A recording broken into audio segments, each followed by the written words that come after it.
வந்திருக்கிற எல்லோருக்கும் வணக்கங்க. நூலை குறித்தும் கூட்டத்தின் சிறப்பு குறித்தும் பேச வந்திருக்கிற ஒவ்வொருவரையும் மேடைக்கு அழைத்துக் கொள்கிறேன். என் பேர் தமிழாசாங்க. நானும் பேசுகிறேன். இன்னைக்கு தோழர் செல்வி வாங்க, மேடைக்கு வாங்க, கோபி வாங்க, சாந்தசிலா வாங்க. 2 நூல்களை முன்வைத்து நாம் இன்னைக்கு பேச இருக்கிறோம். முதலாவதாக நாம் கலைக்கும் புரட்சிக்கும் இடையில் அதை பேச போகிறோம். ஏன்னா அதை பேச இருப்பவர்கள் வந்துவிட்டார்கள்.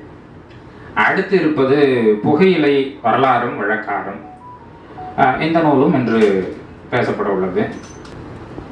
இந்த கலைக்கும் புரட்சிக்கும் இடையில் இருக்கிற நால்வரில் 2 பேரை நான் கேள்விப்பட்டதுண்டு. ஒருத்தர் சேவோடு புரட்சிக்காக போருக்கு சென்று சேவுக்கு முன்னதாகவே கொல்லப்பட்டவராக சொல்லப்படுபவர். பேர் மறந்துட்டேன். ஆமாம், தானியான்னு போட்டிருந்தாங்க. 2வது ஆள் ஃபரீதா காவல். இவங்க 2 பேரையும் கேள்விப்பட்டிருக்கேன். அவ்வப்போது கொஞ்சம் கொஞ்சம் தகவல்கள் தெரியும். நூல் மூலமாகத்தான் அவர்கள் 2 பேரையும் கொஞ்சம் நெருங்க முடிச்சது. கவார் மட்டே அப்படிங்கிறவர், அவர் இப்போ கனடாவில் இருக்கார். லத்தீன் அமெரிக்க பெயர் தான் அது, கவார் மட்டேன்றது. ஆனால் அவர் கனடாவில் வாழறாரு. அவருடைய ஆய்வுகள் பெரும்பாலும் லத்தீன் அமெரிக்காவை சார்ந்ததாக தான் இருக்குது. உளவியல் பற்றி தன்னுடைய வாழ்க்கையின் பெரும்பகுதியை செலவிட்டிருக்க அந்த மனுஷன் இந்த காதல் பற்றியும் அந்த நேர்காணலில் பேசுகிறாரு. பேசும்போது ஆணுக்கும் பெண்ணுக்குமான இந்த காதலில் எதை கொள்கிறாங்க, எதை கொடுத்துக்கிறாங்க அப்படின்னு ஒரு கேள்வியை முன்வைக்கும்போது அதுக்கு ஒரு விடை சொல்கிறாரு. அதுக்கு முன்னே எனக்கும் இந்த கேள்வி வந்துச்சு. உண்மையிலே காதல்னா என்ன அப்படின்னு ஒரு பெரிய குழப்பம். அதை எந்த மொழியில் பேசுறது? இப்போ தமிழ் இலக்கியம் என்னோட முதன்மை பாடம். அதை படித்தப்போ காதலை பற்றி என்ன சொல்லியிருக்காங்கன்னு கேட்டு பார்த்தா எல்லாம் பூடகமாகவே தான் சொல்கிறாங்க. இலக்கியம் அப்படி தானே பேசும். நேரடியாக புரிகிற மாதிரி சொற்களில் சொல்லிடுமா? குழப்பமாக இருக்குது. வள்ளுவர் சொல்கிறதையும் பார்த்துருப்பீங்க. காலை அரும்பாகி பொழுதெல்லாம் போதாகி மாலை மலரும் இந்நோய் அப்படின்னு முடிச்சுட்டு போயிடுறாரு. அப்போது நோய் அது நல்லதில்லை, உடம்ப நோய்த்துடும், நொந்து போயிடும் உடம்பு அது வந்துச்சுன்னா. ஆமாம், இழைக்குது, பகலையே நிற்கலை அப்படின்லாம் பேசுகிறாங்க. அதானே, அப்படி தான் நானும் யோசித்தேன். பல பேர் எனக்கு இந்த அறிவுரையை முன்னாடியும் சொன்னாங்க. நீங்கள் படிச்சுட்டு போயெல்லாம் காதலிக்க முடியாது, அது வாழ்க்கையாச்சே, அது படிப்போட எப்படி ஒத்து போகும் அப்படின்றாங்க. இப்போ கல்விக்கும் வாழ்க்கைக்கும் தொடர்புலன்ற கோட்பாடோட வந்து நிற்கிது பழைய கோட்பாடு. சரி, அதை ஒரு பக்கம் இருக்கட்டும். என்னடா புரட்சிக்கும் கலைக்கும் புரட்சிக்கும் இடையில்னு சொல்லிட்டு நீங்கள் ஏதோ காதலை பற்றி பேசிகிட்டு இருக்கானே அப்படின்னு ஒரு கேள்வி எழுந்ததுன்னா அந்த கேள்வி எப்படியே வச்சுக்கங்க. இப்படியா கேள்வி எழுந்துட்டு இருக்கும்போது மண்டையை போட்டு குடன்னு குடையுது. குடஞ்சிட்டே இருந்தது. எப்பவுமே இந்த மாதிரி குடைச்சலான ஏதாவது கேள்வி மூளைக்குள்ளே வந்துருச்சுன்னா அதை உள்ளே போட்டுவிட்டு நான் வழக்கம் போல் சாப்பிட்டு தின்னு தூங்கி எழுந்துக்கிட்டு இருப்பேன். அப்படி ஒரு நாள் தூங்கி எழுந்திருக்கும்போது கனவுல கவிதை வருவது போல், கனவுல சில பேருக்கு கட்டுரை வர்றது போல், கனவுல சில பேருக்கு கணக்கு வருவது போல், காதல் என்பது தொழிற்பெயரா இல்லை அது ஒரு வினை சொல்லா அப்படின்னு கேள்வி வந்துச்சு. இப்போ காதலை ஒரு பெயர் சொல்ல அணுகும்போது தான் அதுக்கு நம்ம தப்பாக விளக்கம் எழுத ஆரம்பிக்கிறோம். காதலே ஒரு வினையாக இருந்ததுன்னா அதான் தோழர் சொன்னார், நீ திருக்குறளை படிச்சுட்டு போய் காதலிச்சா எப்படி காதலிப்ப? அது விளக்கம் தான் சொல்லிட்டு இருக்கோம். அப்போ காதல் தொழிற்படுவதில் இருக்கிறது. இந்த நூல் பெரிய காதலின் வெளிப்பாடாக நான் பார்க்குறேன். காதலினால் காதல் செய்ய வேண்டிய தேவை இருக்குது. இப்போ நிறைய பேர் சொல்லிட்டு இருக்காங்க, தேர்தல் நேரம் வரல பண்பாட்டு புரட்சியை கையில் எடுத்திருக்காங்க பாஜக. பண்பாடு பற்றி இந்த நூல் புகையிலை வரலாறும் வழக்காறும் நிறைய பேசியிருக்கு. பண்பாட்டில் ஒரு பெரிய பகுதியாக இந்த நூலோட இன்னொரு அழகாக பார்க்குறேன். அட்டைப்படத்தை எல்லாரும் நீங்கள் வாழ்த்தி பேச போகிறீங்க, அது தெரியும். நான் அவரோட அட்டைப்படத்தை எல்லாம் மணிக்கணக்காக வச்சு பார்த்து மகிழ்ந்திருக்கேன். நான் கலைக்கும் புரட்சிக்கும் இடையில் என்ன சொல்ல வருது அது புத்தகத்துக்குள்ளே இருக்கு. கோட்டை போட்டு முடிச்சிருக்காங்க. இப்போ காதல் மட்டும் பேசுதா அப்படின்னா அதை தாண்டி நிறையவும் பேசுது. தோழர்கள் வந்து அவற்றை எல்லாம் முன்வைக்க வெளிப்படும்னு கருதுகிறேன். ஒருவேளை நான் சிந்திச்சிருக்க எதையும் அவங்க பேசாமல் விட்டு விட்டா அதை கடைசி அவங்களோட பகிர்ந்துக்கிறேன். முதலாவதாக தோழர் செல்வி அழைக்கிறேன். பெருங்காதல் கொண்டவர், வாங்க. ஒரு 2 செய்திகளை பகிர்ந்துக்கிட்டு அதுக்கப்புறமா நான் இந்த புத்தகத்துக்குள்ள இருக்க விஷயத்துக்கு போகிறேன். ஒன்று, நம்ம சண்முகானந்தம் தோழர் அவரை பற்றின செய்தி. எல்லாரும் சென்னை போனால் ஒரு அந்நிய மாதலை உணர்றாங்க. நீங்கள் ஏன் அப்படி உணரல அப்படின்னா, நாங்கள் குடியிருந்த பகுதி அது வந்து திருவொற்றியூர் பகுதி, தொழிலாளர்கள் நிறைந்த பகுதி, மிக முக்கியமாக விம்கோ நகர். அங்கே தான் வந்து சண்முகானந்தம் தோழர், அது போன்ற நிறைய இடதுசாரி அமைப்புகளில், தமிழ் தேசிய அமைப்புகளில், திராவிட அமைப்புகளில் இருந்த தோழர்கள் நிறைந்த பகுதின்றதுனால எனக்கு அது வந்து வேற ஒரு இடத்துக்கு வந்தது மாதிரியான ஒரு உணர்வையே வந்து தந்ததில்லை. இது ஒரு விஷயம். இன்னொரு 2வது என்னன்னா, அந்த பகுதியில் நாங்கள் குடியிருந்த பகுதியில் இருக்க அத்தனை தோழர்களுமே ஒரு வாசிப்புக்குள்ள இருந்தாங்க. மிக முக்கியமாக பார்த்தீங்கன்னா, நமக்கெல்லாம் தெரியும், சிபிஎம் கட்சிக்கும் விடுதலை புலிகள், ஈழம், இது குறித்தான விஷயங்கள். ஆனால் அங்கே இருக்கக்கூடிய நாங்கள் நடத்துகிற பல்வேறு ஈழ போராட்டத்திற்கு எல்லாம் வந்து ஆர்ப்பாட்டம், பேரணி, இல்லை ஒரு சுவரட்டியை ஒட்டினா கூட இவங்களுடைய லைஃபில் தான் வந்து எங்களோட வந்து நிற்பாங்க. அவங்க தான் அத்தனை வேலைகளையும் அவங்க வந்து செய்தாங்க. நாங்கள் புதுசாக அந்த பகுதிக்கு போனதுனால இப்படி ஒரு நல்ல வாய்ப்பை ஏற்படுத்தி கொடுத்த ஒரு பகுதி அது. அந்த இடத்துல எனக்கு தோழர் வந்து அறிமுகமானார். அதுக்கப்புறம் இந்த ஆசிரியர் யமுனா ராஜேந்திரன், பெருசாக வந்து பழக்கம் இல்லை, முகநூல் வழியாக தான், என்ன மாதிரி தான் உங்களுக்கும் இருந்திருக்கும்னு நினைக்கிறேன். ஏன்னா ஒரு நீண்ட காலம் ஆயிடுச்சு தமிழகத்தை விட்டு போய். ஆனால் இப்போ சமீபமாக வந்து கணக்கு வந்து நமக்கு அவரை கணக்கில் காமிக்கவே மாட்டேன்றார். மார்க் ரொம்ப குறைவாக தான் என் பக்கத்தில் அவர் அந்த அல்காரிதம் படி அவர் காமிக்கிறதுல சமயமாக பார்க்கறதில்ல. அதுக்கு முன்னாடி பார்த்தப்போ ஒரு விஷயம் எனக்கு ரொம்ப தோழட்ட ரொம்ப பிடித்தமான விஷயம்னா, அரசியலாக பல்வேறு முரண்பட்ட கருத்துக்கள் அவருக்கு நமக்கு டிராஸ்கி குறித்து, ஸ்டாலின் குறித்தெல்லாம் இருக்குது. இருந்தாலும் அவர்கிட்ட வந்து முற்றிலும் ஒரு தாராளவாத அணுகுமுறை இருக்காது. தாராளவாதியாக இருக்க மாட்டார். அவருக்கு எந்த கருத்தில் உடன்பாடு இல்லையோ அது சொன்னவர் எவரவர் என்று பார்க்காமல் அது குறித்தான ஒரு கருத்தை வெளிப்படுத்த, அந்த விஷயத்துல நான் முதல்ல வந்து ரொம்ப அவர் மேலே எனக்கு மதிப்பும் மரியாதை, அந்த சொன்ன கருத்து மேலே எனக்கு அப்படியே தலைகீழா மாற்றங்கள் இருந்தாலும் அதை வெளிப்படையாக சொல்கிறவர். ஏன்னா ஒரு புத்தகத்துக்குள்ள வரோம் அப்படின்னா ரொம்ப அடிப்படையா தோழர் வந்து இதுக்கான ஒரு முன்னுரையா இல்லை பதிப்புரை அப்படி எடுத்துக்கலாம். ஒரு விஷயங்களை வந்து தோழர் முன் வச்சிருக்காங்க. அது புத்தகத்துக்குள்ள, அதாவது ஆசிரியர் எழுதின விஷயத்துல இருந்து கொஞ்சம் அப்பாற்பட்ட ஒரு செய்தியாக தான் அந்த செய்திகள் வந்து இருக்குது. அதாவது கியூபாவோட கல்வி எப்படி இருக்குது, அவருடைய மருத்துவம் எப்படி இருக்குது, அது போன்ற சில வரலாற்று செய்திகள் இப்பவும் இருந்துட்டு இருக்கிற செய்திகளாக இருக்குது. நான் அதை எப்படி எடுத்துக்கிறேன் அப்படின்னா, தொடர்ந்து அதை இதில் முன் வச்சுட்டு தான் எடுத்துக்கிறேன்னா, ஒரு கியூபா பெண் போராளிகள் பற்றி, சேகுவாரா பற்றின நிறைய விஷயங்கள் இருக்குது, பிடல் பற்றின நிறைய விஷயங்கள் அதில் இருக்குது. அப்போ முதல் முறையாக இந்த நூலை வாங்கி படிக்கிறவங்களுக்கு ஏன் கியூபா போராளிகளை நம்ம இவ்வளோ தூரம் உள்வாங்க வேண்டிய அவசியமும் தேவை இருக்குது, ஏன் பிடல், ஏன் இன்னும் சேகுவாரா வந்து உலக அளவில் எல்லா இளைஞர்களுக்கும் ஒரு நாயகனாக மிகப்பெரிய ஒரு பிம்பமாக இருக்கிறார் அப்படின்ற விஷயத்த புரிய வைக்கிறதுக்காக அவர் அதை எழுதினதா அப்படிதான் நான் அதை எடுத்துக்கிறேன். ஹையோட அதிபர் சொல்றாரு, நமக்கெல்லாம் இங்கே வந்து திரைப்படங்கள்ல நிறைய அந்த வசனங்களை வந்து பார்த்துருப்போம். மருத்துவமனையில் போய் துடிச்சிட்டு இருக்கும்போது இங்க எல்லாம் கடவுள் கையில தாங்க இருக்கு அப்படின்னு மருத்துவர் சொல்றாரு. ஹைதில அந்த அதிபர் சொல்றாரு, அந்த மக்களோட பாதிப்புக்கு கியூபா மருத்துவர் வந்து உதவும் போது எங்களுக்கு முதலாவது கடவுள் அப்படின்னு ஒருத்தர் இருந்தாருன்னா, எங்களுக்கு 2வது அந்த இடத்துல நாங்கள் வச்சு பார்க்குறவங்க கியூபா மருத்துவர்களாக இருக்காங்க அப்படின்றதுலாம். அமெரிக்காவுக்கே போய் வந்து புயல் நேரத்தில் உதவுனவர்களாக கியூபா மருத்துவர்கள் தான் இருக்காங்க. இந்த 2 செய்தியை ரொம்ப ஆழமாக தோழத்தினுடைய பதிப்பு ஆசிரியர் அதில் குறிப்பிட்டிருக்கிறாரு. இப்போ நேரடியாக நம்ம வந்து மிக முக்கியமாக ஆசிரியர் சொன்ன அந்த விஷயத்துக்கு போயிடலாம்.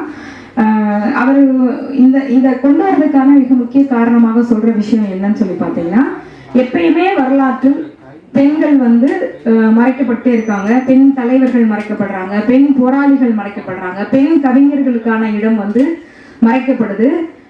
மிகப்பெரிய அளவுல இவங்க வந்து ரொம்ப ஒரு அழகான தலைப்பு அதுக்கு கொடுத்துருப்பாரு. சீலியா ஜான்சல்ஸ் அவங்கள பத்தி குறிப்பிடும் போது புரட்சிக்குள் புரட்சி அப்படின்னு சொல்லிட்டு, அதாவது இங்க ஒரு புரட்சி நடந்து முடிஞ்சிருச்சு, முற்போக்கு இயக்கங்கள் இருக்கு, திராவிட இயக்கங்கள் இருக்கு, இடதுசாரி இயக்கங்கள் இருக்கு, தமிழ் தேசிய இயக்கங்கள் இருக்கு. இதுக்குள்ள வந்து பெண் புரட்சிக்குள்ள ஒரு புரட்சியா போராட வேண்டியது இருக்கு. தன்னோட இடத்தை வந்து தான் இடத்த அதற்கான அத்தனை தகுதியும் அதற்கான அத்தனை அறிவாளுமையும் இருக்கும் பொழுதும் கூட தனக்கான இடத்தை தக்க வச்சுக்கிறதுக்கான மிகப்பெரிய ஒரு போராட்டத்தை நடத்த வேண்டியது இருக்குது அப்படின்றதான். கியூபால நடந்த புரட்சி பத்தி நம்ம எல்லாருக்கே தெரியும். கியூபா புரட்சி அப்படின்னாலே நமக்கு ஞாபகம் வர்றது வந்து ஃபிடலும் சேவும் தான் ஞாபகம் வருவாங்க.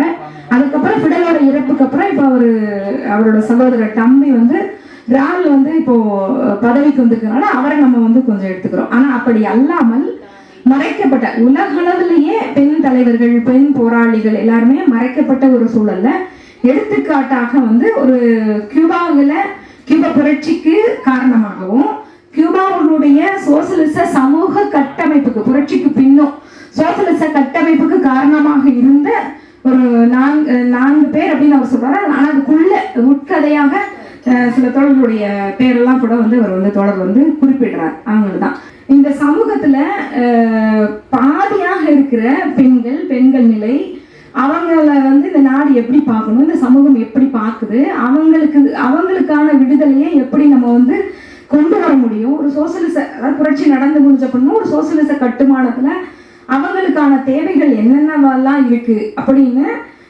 காத்திரமான தத்துவார்த்தமான உரையாடல் நிகழ்த்தினவங்க, போராட்ட களத்தில் நின்று போராடினவங்க, நடைமுறையில அதுமான செயல்பாடு திட்டங்களை கொண்டு போனவங்க. ஆனா அவர்கள் பத்தின விஷயங்கள் எல்லாமே இங்க வந்து இரட்டடிப்பு செய்யப்பட்டுதான் இருக்குது. அது இப்பதான் அதுவும் மிக போராடி நீங்க வந்து பேசவே மாட்டேன்றீங்க, சமூகத்தினுடைய சரிபாதி அங்கமாக நாங்க இருக்கிறோம், வெறுமனே இல்லை நாங்களும் வந்து போராடி இருக்கோம், மனிதகுல விடுதலைக்கு போராடி இருக்கோம், எங்க விடுதலைக்கு போராடி இருக்கிறோம், தேசிய விடுதலைக்கு போராடி இருக்கிறோம், மொழி விடுதலைக்கு போராடி இருக்கிறோம் அப்படின்னு இந்த புரட்சிக்குள் புரட்சியாக போராட்டத்தின் விளைவாக இன்றைக்கு அவர்களுடைய படைப்புகள் எழுத்துக்கள்லாம் வந்து நமக்கு வந்து காமிக்கப்படுது. மார்க்சிஸ்ட் கட்சியில நம்ம இங்க எடுத்து பார்த்தோம்னா சில ஆண்டுகளாக தான் நம்ம வந்து 2 பெண்கள் வந்து இன்னைக்கு வந்து பொலிட் பீரோல இருக்கிறாங்க. இப்பதான் முதல் முறையாக ஒரு தலித் ஒருத்தர் வந்து பொலிட் பீரோல உறுப்பினராக ஆகக்கூடிய ஒரு சூழலை தான் நம்ம வந்து இங்க இருக்கிறோம். அப்ப அந்த இடத்துலதான் இந்த மாதிரியான ஒரு புத்தகம் கூடுதலான முக்கியத்துவம் வாய்ந்ததான் நான் வந்து கருதுறேன். ஏன் இல்லை, இவ்வளோ ஆண்டு கால வரலாற்றுல பெண் போராளிகள் இருந்திருக்காங்க, பெண் தலைவர்கள் இருந்திருக்காங்க, ஏன் அவங்க கட்சியினுடைய அந்த உயர்நிலையில இல்லாம போறாங்க? ஏன்னா போராளி பெண்களுடைய வரலாறு நமக்கு வந்து சொல்லப்படவே இல்லை. உலகம் எங்கேயுமே சொல்லப்படலை, இங்கேயும் சொல்லப்படலை. அது ஏதோ வந்து இந்தியா மட்டும் இல்லை தமிழ்நாடு மட்டும் தனித்தலா விடப்படலை. இது வந்து ஒரு பொதுமை போக்காக தான் இருக்குது. அவர் என்ன சொல்றாருன்னா, இந்த ஆண்மை அதாவது எப்படி குறிப்பிடுறோம்னா ஆண் பெருமிதவாதம் அப்படின்னு ஆசிரியர் குறிப்பிடுறாரு. அது சரியான சொல்லாடல் தானா அப்படின்றது எனக்கு வந்து புரியல. அப்படி ஒரு ஆண் பெருமிதம் மட்டும் இல்லை, ஒரு ஆண் ஆதிக்கம் தான். அது வெறுமன பெருமிதம் மட்டுமே அங்க இல்லை, ஆதிக்கத்தோட சேர்ந்த விஷயமா தான் ஆண் அங்க இருக்கிறாரு. பொது வெளியில மோசமாகவும் தவறாகவும் போராளிகள் மேல திட்டமிட்டு நோக்கமோட ஒரு விஷயத்த பரப்பப்படும் பொழுது இல்ல அப்படியான உறவு இருந்தா உறவுன்னு சொல்ல போறோம், இல்லைன்னா இல்லைன்னு சொல்ல போறோம். அதுக்கான ஆவணங்களை தான் தேடி வந்து தோழர் வந்து பதிவு செஞ்சிருக்கிறாரு.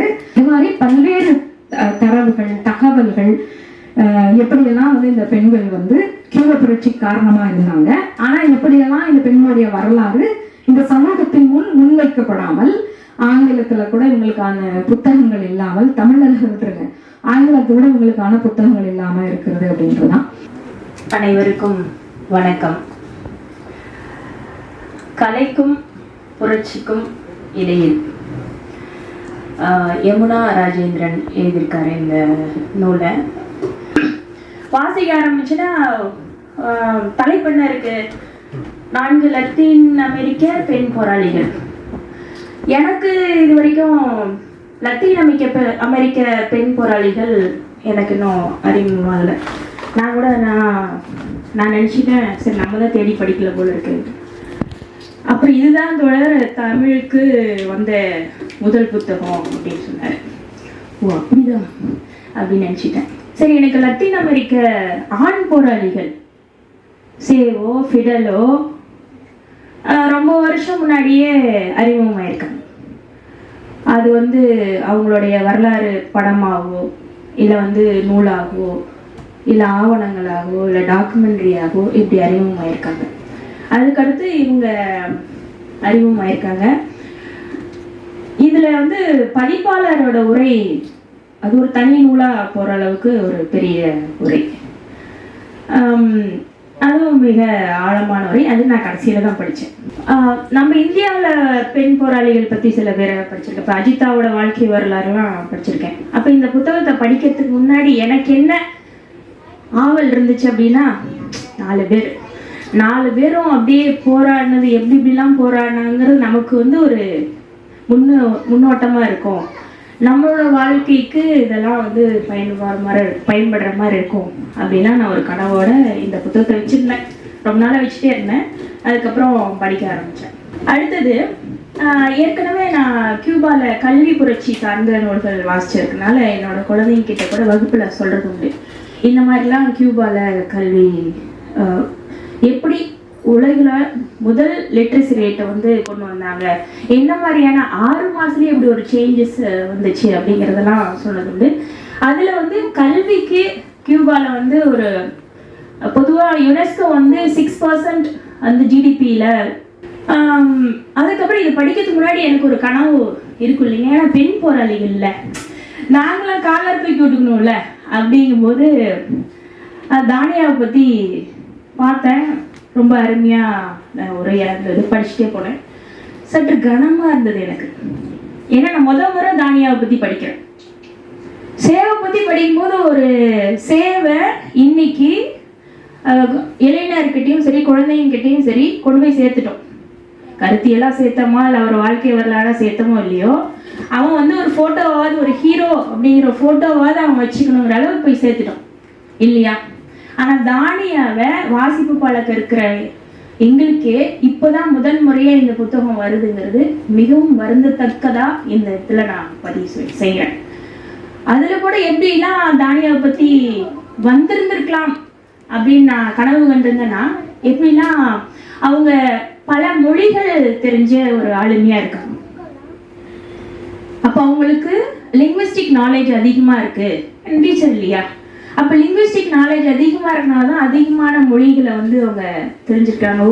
ஒரு சூப்பராக இருந்தது. எவ்வளோ ஒரு ஆளுமையாக அவ்வளோ சின்ன வயசுலேயே இப்படி போய் நிறைய விஷயங்கள் உழவு பார்க்கறதுலையும் சரி, நாடுக்கு நாடு போகிறதுலையும் சரி, அர்ஜென்டினாவில் பிறந்து ஜெர்மனி போய் ஸோ இப்படியான பல விஷயங்களை வந்து தானியா வந்து செஞ்சுருக்காங்க. அப்படிங்கும்போது ரொம்ப மகிழ்வாக இருந்தது.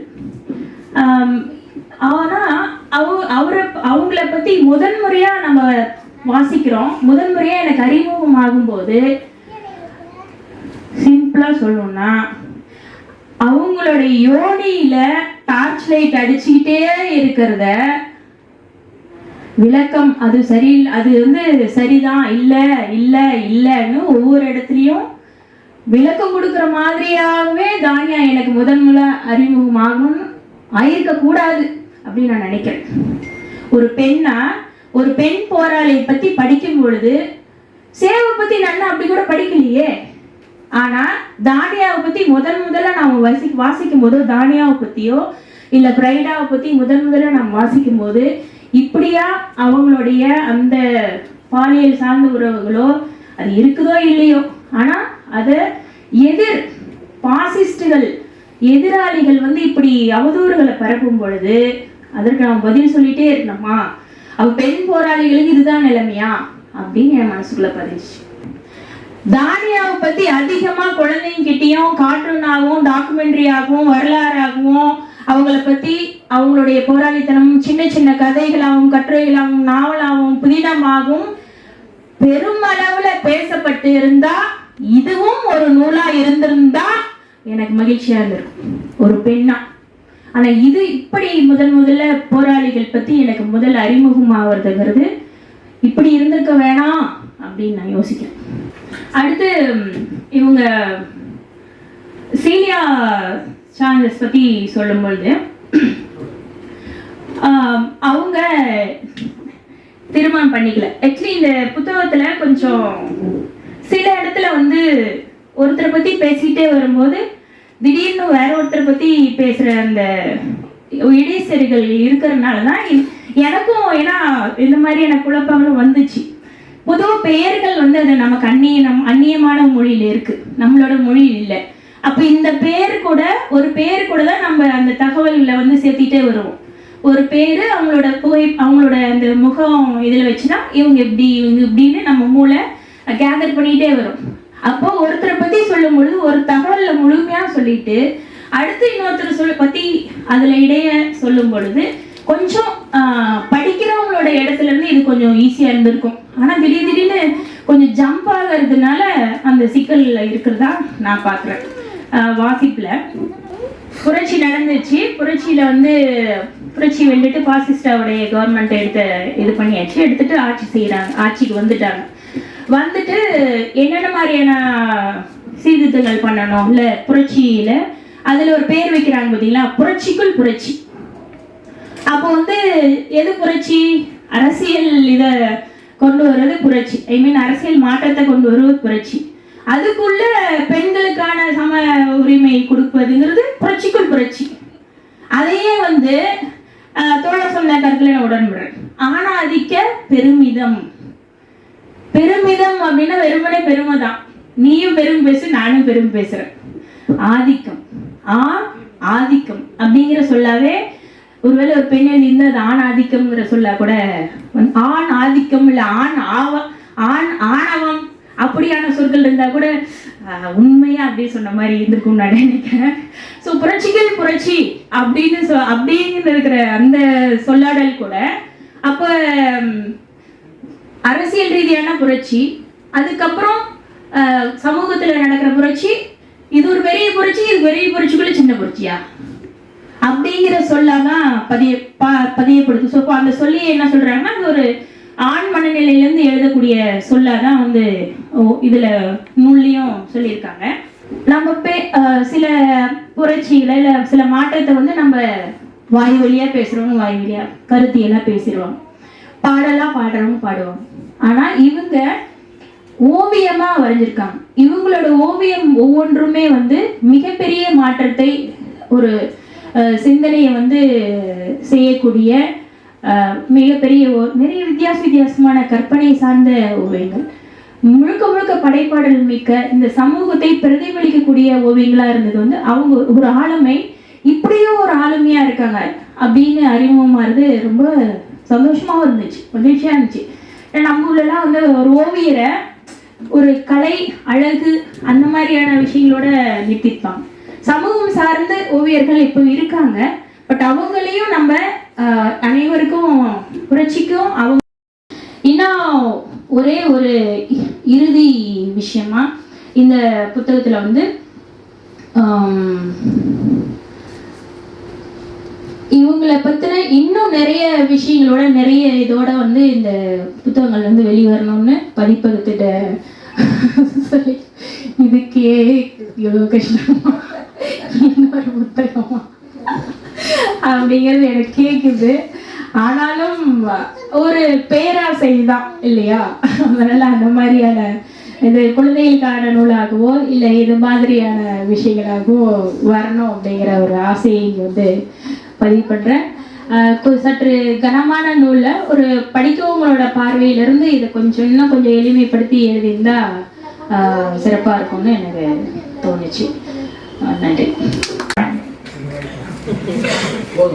அதனால கடைசியா கோபி தோழர் பேசிடுவாரு. புகையிலை வரலாறும் வழக்காரும் இராத காமராசர் அவர்கள் இயற்றிய நூல், ஆய்வு நூல். ஒரு ஆய்வேட்டை தான் நமக்கு நூலா இங்க கொடுத்துருக்காங்கன்றது நீங்க முன்னுரை படிக்கும் பொழுதே உங்களுக்கு புரிஞ்சிடும். எனக்கு என்ன கேள்வினா, இப்ப புகையிலையை பத்தி நாம படிச்சு என்ன பண்ண போறோம் அப்படின்னு ஒரு கேள்வி மனசுக்குள்ள இருந்துச்சு. எனக்கு புகையிலைக்கும் எனக்கும் கொஞ்சம் பாரதூரமான, சரியா சொல்லணும்னா ஒரு ஒவ்வாமை. கல்லூரி காலம் வரைக்கும் புகையிலை பெரிய இடத்தை பெறலை.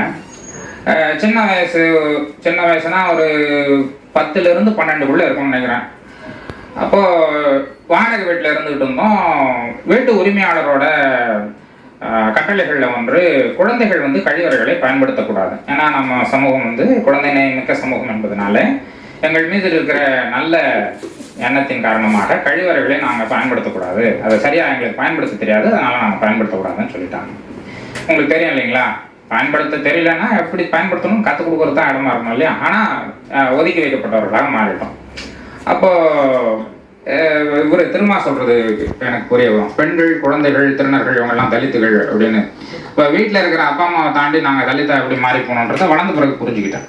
அப்படியா நாங்கள் கழிவறையை பயன்படுத்த முடியாமல் இருந்ததுனால ஒரு ஆடுகளத்தில் போயிட்டு மலம் கழிப்பது எங்களோட வழக்கமாக இருந்தது. இப்போ அந்த ஆடுகளம் தான் அது எங்களுக்கு ஆடுகளம், அது ஒரு வெட்ட வெளி. நாங்கள் அதை ஆடுகளமாக பார்த்ததுனால ஆடுகளம்னு சொல்லிட்டேன். அங்கே தான் இப்போ சுனாமி குடியிருப்பு கட்டி இருக்கிறாங்க. அது தோழர்களுக்கு தெரியும், திருவொற்றூர் பகுதி தோழர்களுக்கு. எர்ணாவூர் பகுதியில் லிப்டிகேட்ன்ற இடத்தாண்ட கட்டியிருப்பாங்க. அது அப்போ ரொம்ப அழகான புல்வெளிகளோட இருக்கிற பனைமரங்கள் நிறைந்த மணல் மேடாக இருந்தது.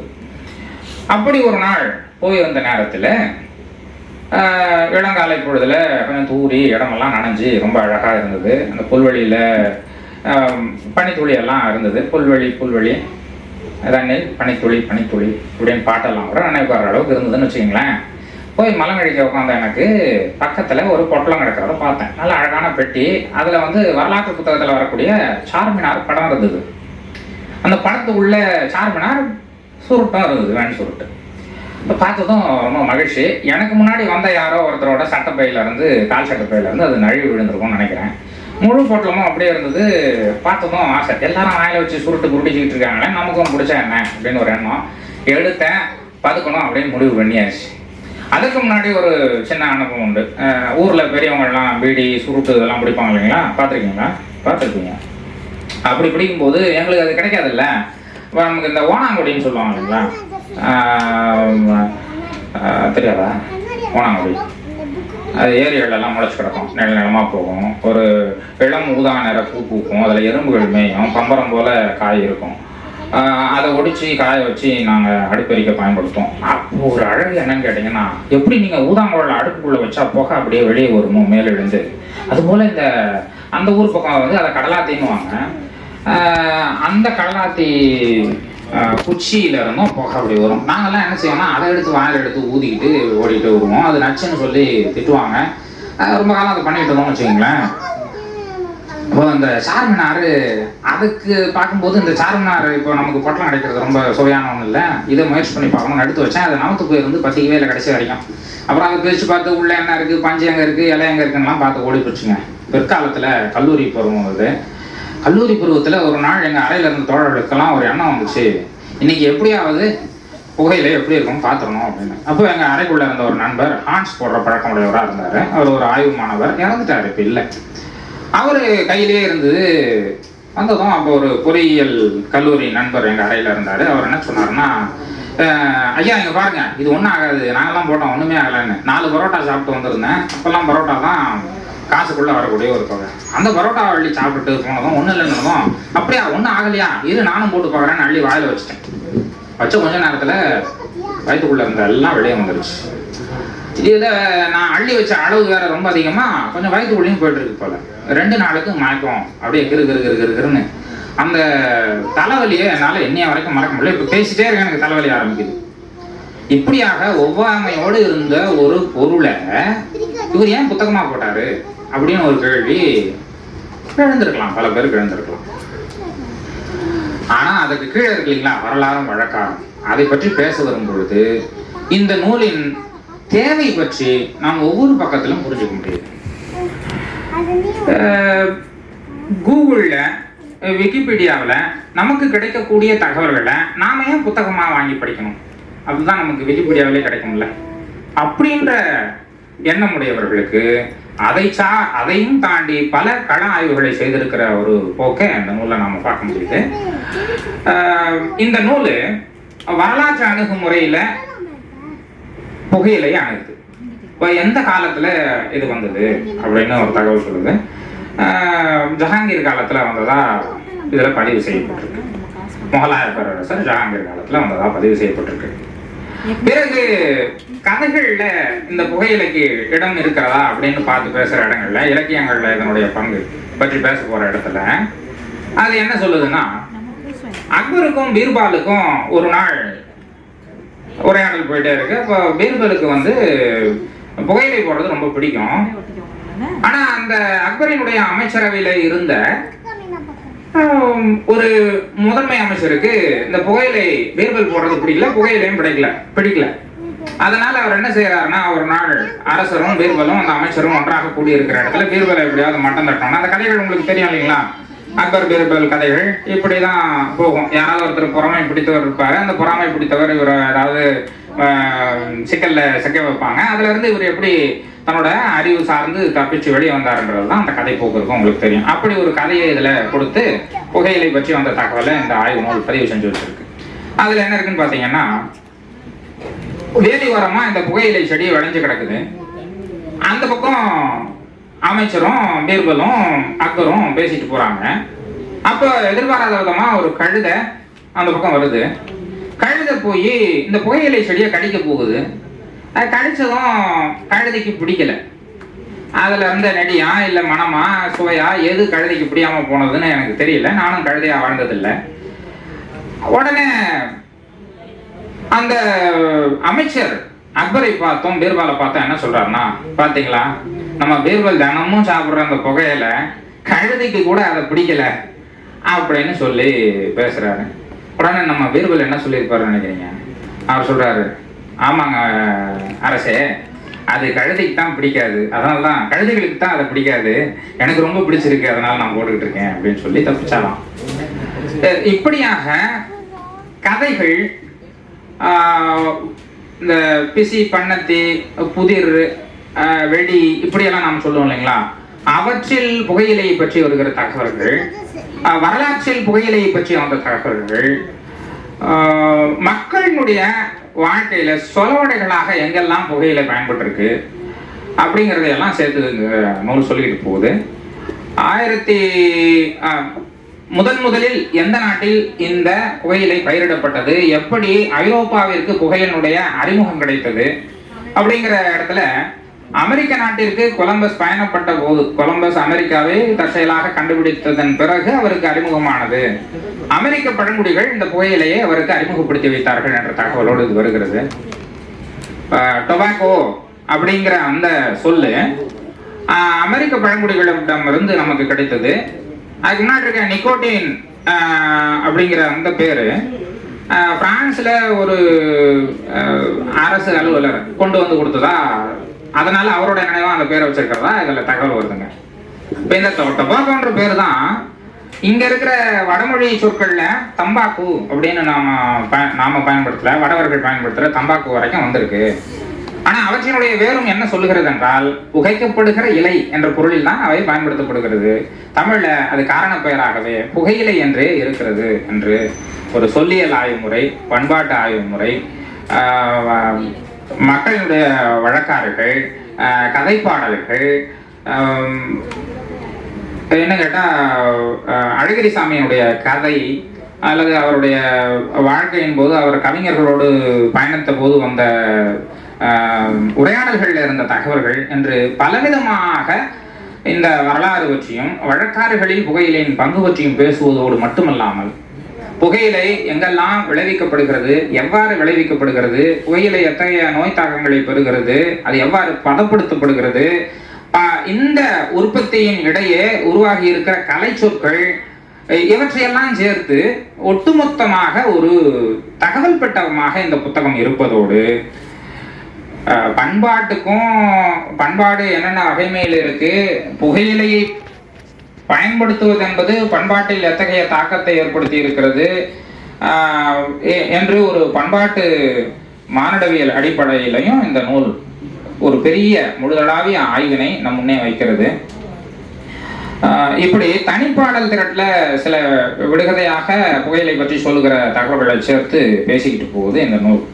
முடிக்கிற இடத்துல அண்மை காலத்திலே புகையிலை மனித சமூகத்திற்கு எவ்வளவு பெரிய துயராக, மனித சமூகத்தை அழிக்கிற நச்சாக அமைந்திருக்கிறது என்பதை விடாமல் சொல்லி செல்கிறது. ஒரு ஆய்வு என்பது காய்தல் உவத்தலற இருக்கணும் அப்படின்னு சொல்லுவாங்க ஆய்வாளர்கள்.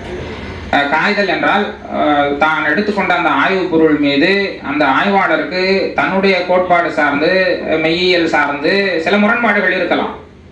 அந்த முரண்பாடுகளை முன்வைத்து மட்டுமே அந்த ஆய்வு இருந்து விடக்கூடாது. அதே போல நமக்கு உவப்பதாக இருக்கக்கூடிய, அதாவது நாம் கற்று மகிழக்கூடியதாக இருக்கிற ஒரு ஆய்வு பொருளாக அது இருக்கலாம். அதற்காக மிகுந்த மகிழ்ச்சியோடு அதை எழுதிடக்கூடாது. உவந்து பாராட்டு முறை திறனாவில் அதை எழுதிடக்கூடாது. அப்போ இரண்டுக்கும் இடைப்பட்ட ஒன்றாகவோ அல்லது இரண்டையுமோ செய்யக்கூடியதாக ஒரு ஆய்வு நூல் இருக்க வேண்டும். அது மட்டும் இல்லாமல் அந்த ஆய்வுக்கு ஒரு சமூக பொறுப்பு இருக்க வேண்டும் அல்லவா? அந்த பொறுப்பிலிருந்து இந்த புகையிலை எத்தகைய தீங்குகளை மனித இனத்திற்கு அமைக்கிறது என்ற ஒரு தகவலையும் சேர்த்தே இந்த ஆய்வு நூல் மிகச் சிறப்பாக வடிவமைக்கப்பட்டிருக்கிறது. ரொம்ப அழகா இருக்கு. புகையினுடைய வகைப்பாடுகள் வரை எல்லாவற்றையும் பேசி செல்கிறது. ஆக இவற்றோடு அந்த தெருக்கூத்து மரபுல என்ன சொல்லி வருதுன்ற தகவல் எல்லாம் சொல்லிட்டு வருது. அப்படியா நான் படிச்சுட்டே வரும்பொழுது ஒரு தகவல் நினைவுக்கு வந்துச்சு எனக்கு. அது தனிப்பாடல் திரட்டுல இருந்து தனியாக எடுத்தாங்களா என்னன்னு தெரியல. சண்முகானந்தர் ஒருவேளை அதை கேள்விப்பட்டிருப்பாரான்னு எனக்கு தெரியல. வடார்காடு மாவட்டத்தில் இருக்கிறவங்களுக்கு தெருக்கூத்து மரபுல என்ன நம்பிக்கை அப்படின்னா, கடலூர் கள்ளக்குறிச்சி பக்கம் இருக்கிறதே வந்து தெக்கத்தி பாணி தெருக்கூத்துங்கிறது. அது தெக்கத்தி பாணி. வடக்கத்தி பாணின்னா இங்கே சென்னை எல்லாம் கூட ஆளுங்க வந்து ஆடி இருக்காங்க. இப்படி தான் அவங்க யோசிக்கிறாங்க. திருக்கழுக்குன்றம் செங்கற்பட்டு மாவட்டம்லாம் வடக்கத்தி பாணியை மேற்கொண்டு தெருக்கூத்து ஆடக்கூடியவர்கள்.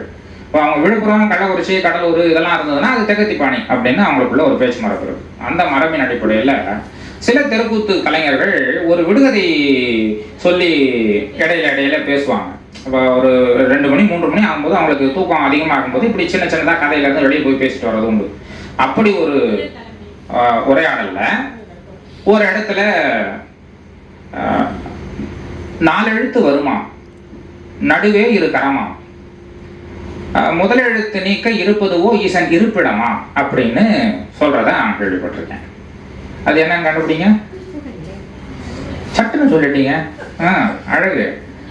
அதை ரொம்ப சிந்திச்சு தான் கண்டுபிடிச்சேன். ஏன்னா நான் இதை முதல்ல கேட்கும்போது எனக்கு 6 வயசு. 4 எழுத்து வருமா, நடுவே 2 கரமா, முதல் எழுத்தை நீக்க இருப்பதுவோ ஈசன் இருப்பிடமா அப்படின்னு முடிப்பாங்க. ஆமாம். இப்போ புகைன்னு ஒன்று இருக்கு. அதை பற்றி விடுதலையில் எதுவும் சொல்லலை. ஒருவேளை அந்த தெருக்கூத்து கலைஞர் இதில் குறிப்பிடப்பட்டிருக்க அந்த தனிப்பாடல்ல இருந்து இந்த தகவலை எடுத்துட்டு போறான்னு தெரியல. ஏன்னா இதே பொருண்மையில கொஞ்சம் வேறுபட்ட முறையில் ஒரு தனிப்பாடலும் இருக்கு புகையிலை பற்றி. ஆனால் இந்த நடையில வடார்காடு பகுதியில் தெருக்கூத்து மரபுல இப்படி ஒரு விடுகதை உலவுவதை இந்த நூல் பதிவு செய்யலை. அது எனக்கு தெரிஞ்சிருக்கு. ஒருவேளை ஆய்வாளருக்கு அந்த தகவல் போகுதுன்னா அதையும் பயன்படுத்தி சிந்திக்கிறேன். ஆக இந்த நூல் நீங்கள் புகையிலையை பற்றி படிப்பதில்லை. இந்த மண் புகையிலையை எவ்வாறு கையாளுகிறது, அதன் மூலமாக என்னென்ன உற்பத்தி நிகழ்ந்திருக்கிறது, உற்பத்தி உறவுகள் எப்படி இருந்திருக்கிறது, வரலாற்றில் அதனுடைய பங்கு, இனி நம்முடைய தலைமுறையினருக்கு புகையிலை ஒருவேளை தோழர்கள் வந்து இந்த 4 பேர் எப்படி அறிமுகப்படுத்தப்பட்டார்கள்ன்றதுல முரண்பட்ட இடத்துல இருந்து பேசலாம். ஆனால் புகையிலை வரலாறும் வழக்காரும் அப்படி முரண்பாடுகள் இல்லாமல் மிகச்சிறப்பாக அறிமுகப்படுத்தப்பட்டிருக்கிறது. வயது மூத்தவர்களும் படிக்கலாம், குழந்தைகளும் படிக்கலாம். என்ன இன்னும் நிறைய படங்களை சேர்த்திருந்தால் குழந்தைகளுக்கு ஏற்ற நூலாகவும் அது மாறி போயிட்டு இருக்கோம். அது ஆய்வு நூல். அது அதனுடைய இயல்பில் இருக்கிறது. மிக எளிய நடையில் இருக்கிறது. தமிழ் சார்ந்து இன்னும் கேட்டால் நான் ஒரு ஆய்வு நூலில், ரொம்ப மானிடவியல் ஆய்வு நூலில் இப்படி ஒரு முறை கையாளப்பட்டிருக்கிறத ரொம்ப வியந்து பாராட்டுறேன். இலக்கண குறிப்பெல்லாம் பயன்படுத்தி விளக்கம் கொடுத்துருக்காரு இந்த வரலாற்று ஆய்வாளர். இலக்கண குறிப்பெல்லாம் பயன்படுத்தி விளக்கம் கொடுக்குறாரு. அப்போ இந்த அணுகுமுறைகள் எல்லாம் இந்த நூலில் மிக வியந்தோதத்தக்கதாக இருக்குதுன்றதை முன் வச்சுக்கிறேன். மிகுந்த மகிழ்ச்சி. 2 நூல் பற்றிய அறிமுகங்களும் முடிஞ்சதுன்னு நினைக்கிறேன். அடுத்து பேச கோபி நயனார் அவர்களை அழைக்கின்றோம். லெட்டர் கொடுக்கலான்னு பார்த்தேன்.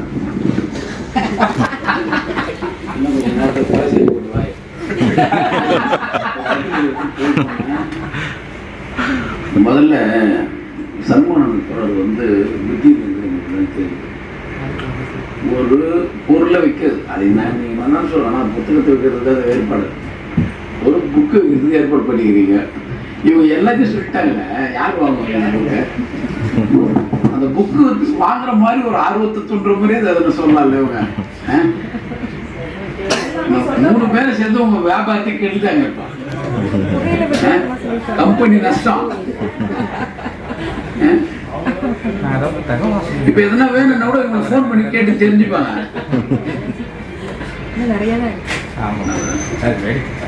சரி, அடுத்த முறை தமிழாசன் இருக்கிற கூட்டத்துக்கு நான் வரமாட்டாங்க என்ற உறுதிமொழியோட இந்த தோழர்கள் அனைவருக்கும் வணக்கம்.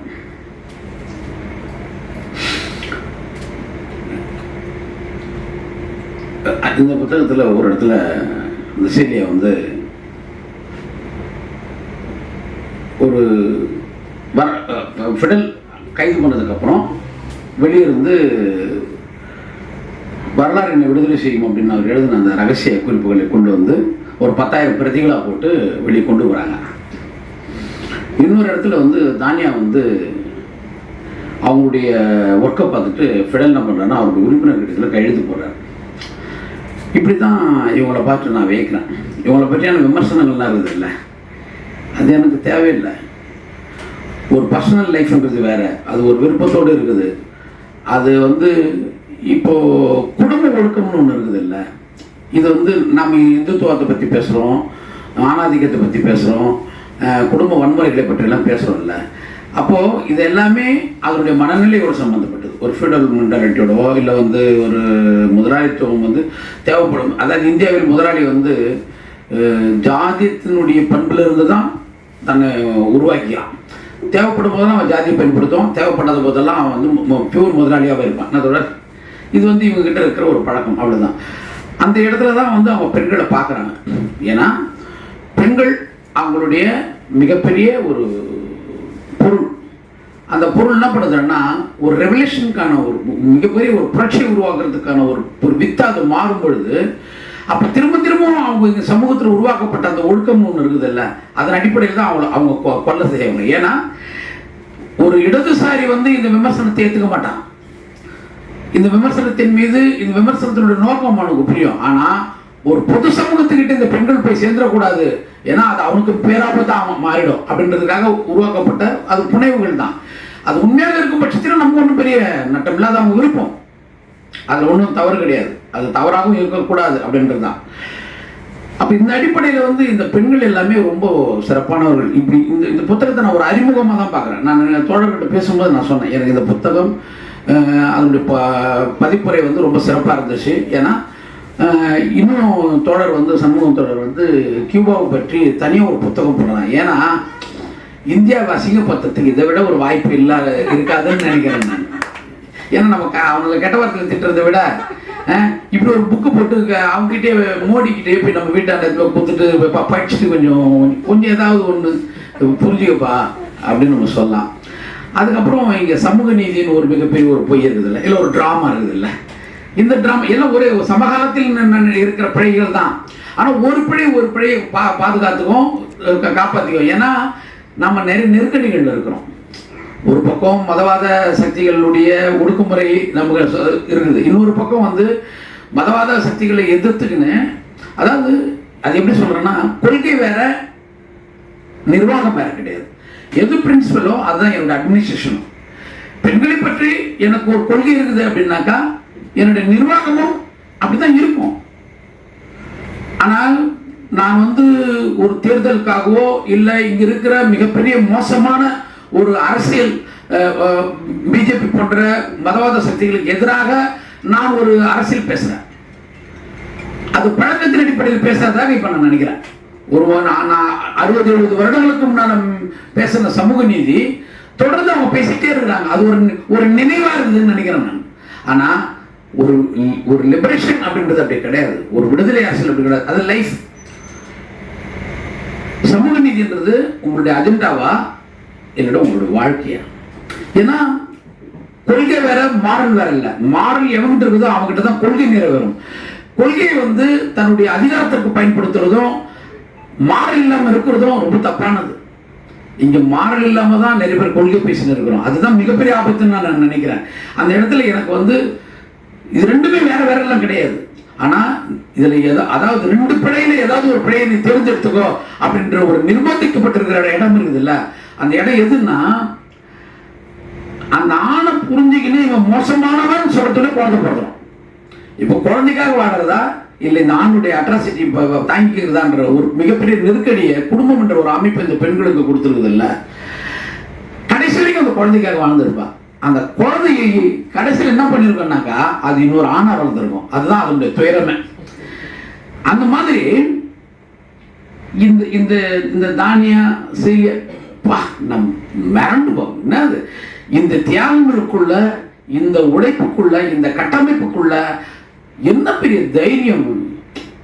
இதெல்லாம் நம்ம வந்து நம் குழந்தைகளுக்கு சொல்லித்தர இங்க ஆள் இல்லையே அப்படின்ற ஒரு மனநிலை வரும்போது எனக்கு வந்து சண்முகானந்தம் தான் ஒரு மிகப்பெரிய ஒரு ஒரு ஒளி மாதிரி எனக்கு. அதை நான் கூடுதலாக சொல்ல, அதை ஏன்னா எனக்கு தெரியும் அவருடைய பர்சனல் லைஃப் எனக்கு தெரியும். அவருக்கு இந்த புத்தகத்தை வெளியிடுற வேலைக்கு முன்னால அவருக்கு முன்னால் அவருக்கு ஒரு பெண் குழந்தைகள் இருக்குது, ஆண் குழந்தை இருக்குது, குடும்பம் மனைவி இருக்குது, அந்த குடும்பங்கள் இருக்குது. அவங்களுக்கான தேவைகள் வந்து இன்னும் பூர்த்தி செய்யப்பட முடியாது. ஆனால் தன் குடும்பத்தினுடைய தேவைகளை பூர்த்தி செய்வதற்கு முன் சமூகத்தினுடைய தேவையை பூர்த்தி செய்யணுன்ற அந்த தியாகம் இருக்குது இல்லை, இந்த தியாகம் தான் எனக்கு எப்பொழுதும் வந்து இது வந்து ஒரு இடதுசாரிகளால் மட்டும்தான் முடியும், இடதுசாரிகள் சிந்தனைகளால் மட்டும்தான் முடியும். வேற கம்யூனிஸ்டுகளை தவிர வேற கதி இந்த மக்களுக்கு கிடையவே கிடையாது அப்படின்ற ஒரு இடம் இருக்குதுல்ல. அப்போதான் நான் வந்து கம்யூனிஸ்டா இருக்கிறதுல நான் வந்து ரொம்ப பெருமைப்படுறேன், கம்யூனிஸ்டா இருக்கணும்னு நான் நினைக்கிறேன். ஏன்னா கம்யூனிஸ்டுகளால் மட்டும்தான் இந்த தைரியம் வரும். தானியா நீங்க ஆனா பெண்ணா அப்படின்னு நமக்கு தேவையில்லை. ரிபல் போராளிக்கு என்ன ஆண் இருக்குது, என்ன பெண் இருக்குது அப்படி ஒரு டவுட் நமக்கு எப்பவுமே வரத்துக்கான வாய்ப்பு எப்பவுமே கிடையாது. ஏன்னா அந்த சீலியானுடைய அந்த மரணம் ஏற்பட்ட உடனே ஃபிடல் வந்து அந்த அறையில் வந்து 1 மணி நேரம் உட்கார்ந்துருக்கிறார். அந்த காட்சியை நான் படிக்கும் பொழுது ஒரு எனக்கு வந்து காட்சியாக தெரியுது.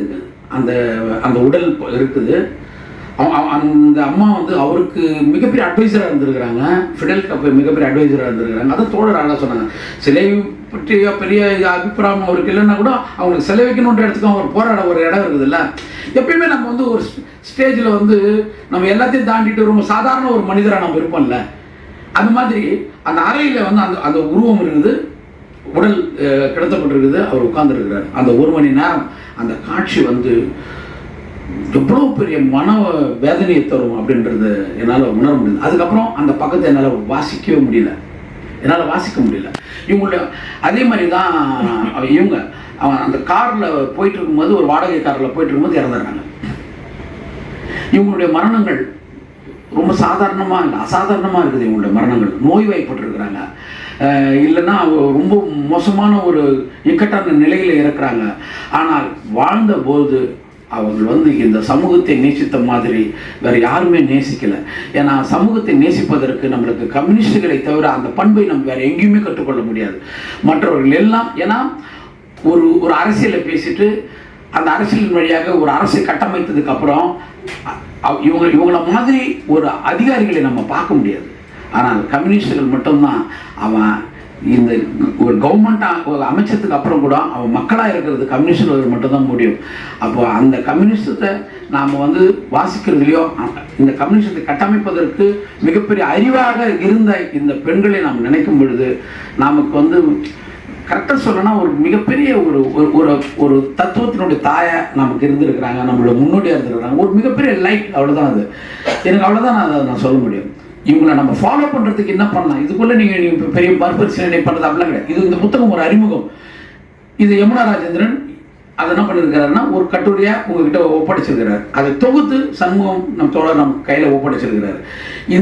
இந்த லைட்டை வச்சுக்கிட்டு இது ஒரு பெரிய வெளிச்சம். இது நமக்கிட்ட சின்னதாக ஒரு லைட் தெரியுது, அவ்வளோதான். எங்கேயோ ஒரு காடு பற்றி எரியும் பொழுது ரொம்ப தூரத்துலேருந்து ஒரு மலை மேலேருந்து இல்லை எங்கேயோ ஒரு இடத்துலேருந்து வெகு தூரத்துலேருந்து நம்மளுக்கு பார்க்கும்போது ஒரு சின்ன வெளிச்சம் ஒன்று தெரியும்ல, அது ஒரு சின்ன வெளிச்சம், ஒரு புள்ளி மாதிரி தான் தெரியும்.